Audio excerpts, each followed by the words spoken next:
네, 이제 23장 드디어 20세기 음악입니다. 20세기 초반의 음악적 상황.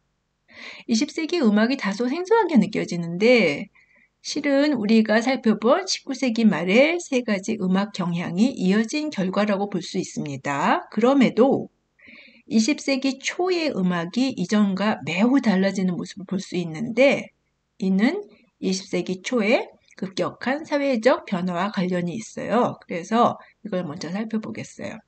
우선 어떤 때보다도 급격한 물질 문명의 발달이 일어납니다. 20세기 초에. 근데 음악과 결부시키자면은 전기의 발견, 또 전화의 발명, 전기, 에디슨이 발견하죠. 그래서 이런 획기적인 사건이 일어나는데 그 결과 어떻게 돼요? 사람들은 추궁기라고 알지 모르겠어요. 레코드죠. 쉽게 말하면 레코드도 여러분들이 알지 모르겠네요. 이미 레코드라는 게 사라진 지 좀 됐죠. 또 라디오, 또 20세기 중반 이후에는 TV, 또 그 후에 뭐예요? 인터넷, 유튜브, 폰을 통해서 음악을 들을 수 있게 됐죠.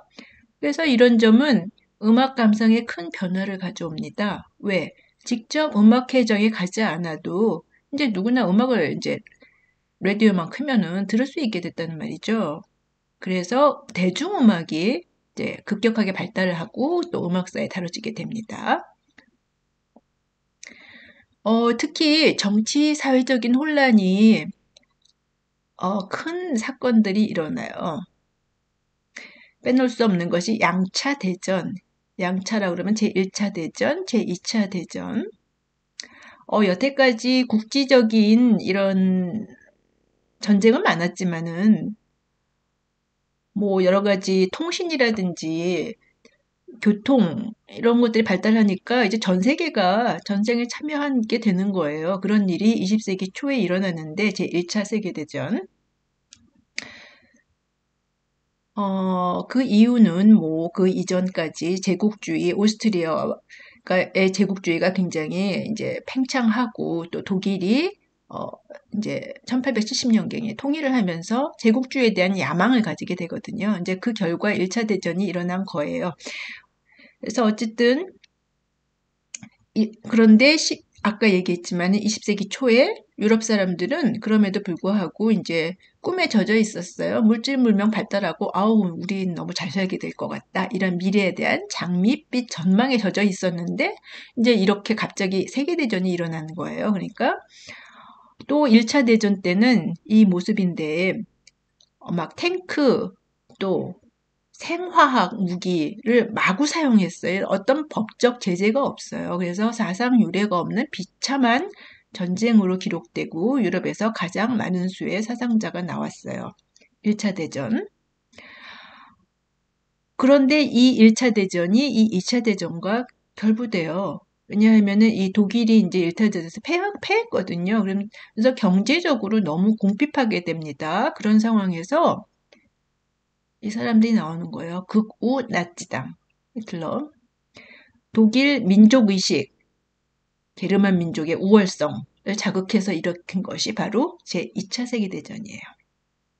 어쨌든 이 두 개가 연결되어 있는데 이 두 차례의 대전으로 유럽은 그야말로 풍지박산이 됐죠. 전쟁이 두 차례 다 유럽에서 일어났거든요.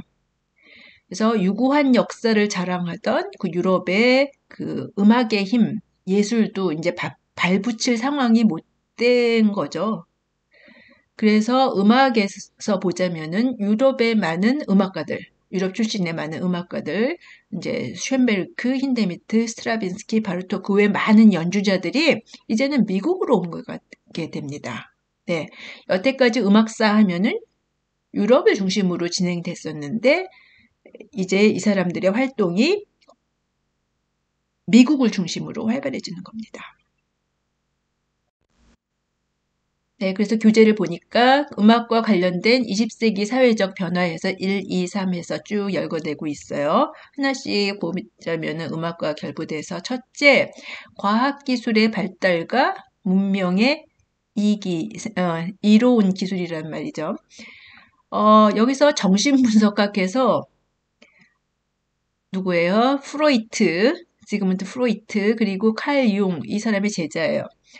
다 유명한 사람들이죠. 이 사람들의 심리학은 뭐냐면은, 어, 인간의 감정이나 얼굴에 보이는 것을 넘어서 그 이면에 보이지 않는 무의식, 자아, 이드 등이 있다.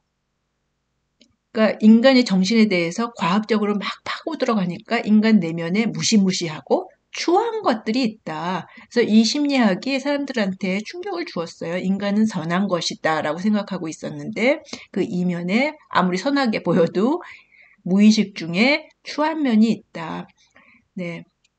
이런 정신분석학은 20세기 초반에 미술과 음악에서 나중에 얘기하겠지만은 표현주의, 익스프레셔니즘을 반영됩니다. 우리가 잘 아는 유명한 쇤베르크의 무조성 음악, 또 12음악, 12음 음악, 이 정신분석, 프로이드와 융의 정신분석학, 무의식 이런 것에 영향을 받은 거예요.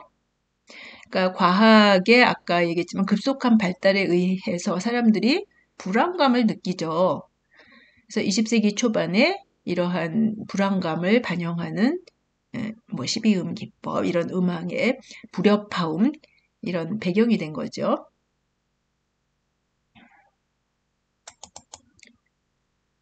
네, 둘째로 음악과 현대 문명. 그래서 첫째로 그 중에서도 어, 기계 문명을 소재로 한 음악. 교재 237페이지에 보니까 아르투르 오네거, 프랑스 작곡가인데요, 이 사람은. 이 사람의 파시픽 231이라는 곡이 예로 나오고 있죠. 오네거는 어려서부터 기차를 좋아했다 그랬어요. 그래서 그때 마침 이때쯤 1923년 이때쯤 해갖고 시속 120km로 달릴 수 있는 기차가 새로 달리기 시작했는데 그게 바로 퍼시픽 231이라는 그 기차라고 그래요. 231은 뭐 작은 바퀴가 2개, 큰 바퀴 3개 뭐 이렇게 그래서 120km니까 지금 뭐 자동차 빨리 달리는 것과 같은 빠르기겠지만 그 당시로서는 굉장히 새로운 빠르기겠죠.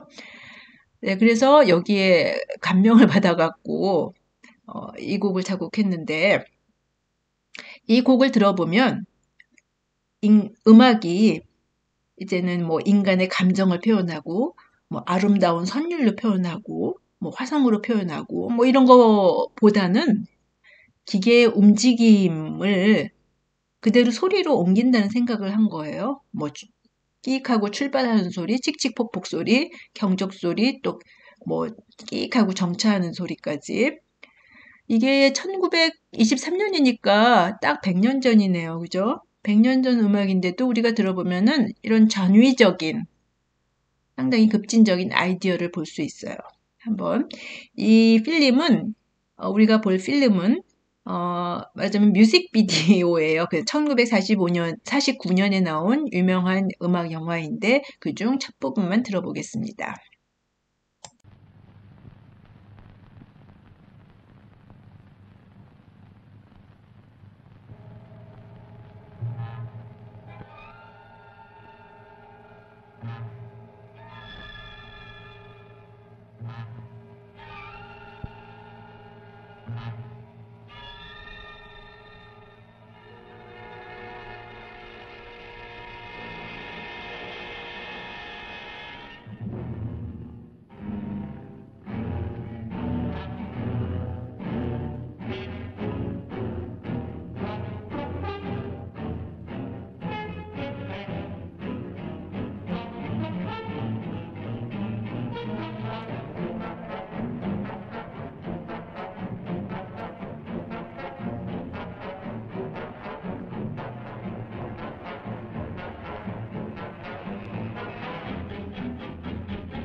네, 이같이 우리가 보통 음악이라고 생각하는 선율, 화성 이런 게 아니고 소음과 리듬만으로 음악을 구성했는데 이런 음악이 구체 음악으로 발전합니다.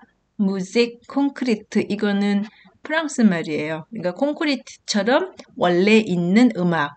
그러니까 자연의 소리, 예를 들어서 여기 있죠. 새 울음소리, 새 지저귀는 울음이라기보다는 지저귀는 소리, 뭐 주전자 삐삐대는 소리, 자동차 소리 이런 자연적인 그대로 있는 소리, 원래 소리를 녹음하고 그다음에 이게 뭐예요? 이 사람이 피에르 슈에퍼라는 사람인데 여러 이런 방법, 정기적인 방법으로 증폭, 그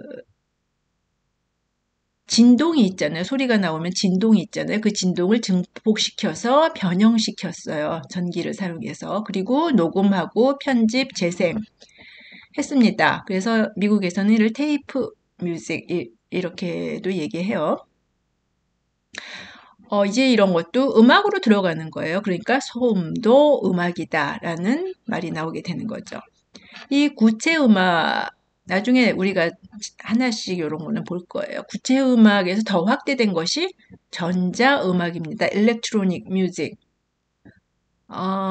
쉽게 얘기하자면 지금 컴퓨터 음악인데, 어, 이거는 원래 있는 소리, 어쿠스틱이 아니고 디지털 음형으로 소리를 만들어내는 거예요. 이 사진이 1970년대 컴퓨터예요, 이게. 컴퓨터. 이 사람이 그리고 슈터카우젠이랑 유명한 작곡가인데 컴퓨터를 이용해서 소리를 만들어요. 그게 가능하겠죠. 진동을 만들어내니까. 그 다음에 증폭하고 하면서 음악으로 내요. 그러니까 이건 순전히 인위적인 소리죠. 그죠? 그래서 음악의 소재가 확장이 된 거죠. 이제는 뭐 연주를 한다든지 심지어 자연의 소리도 아니고 인위적으로 만들어내는 소리. 이게 예전에는 신티사이저 이랬다가 1980년 이후에 우리가 잘 아는 미디로 나오게 되죠. 네, 이같이 20세기의 과학 기술의 발달 그리고 전기 같은 또 컴퓨터 이 같은 기계 문명의 발달이 20세기 음악과 밀접하게 관련이 있는 것을 살펴봤습니다.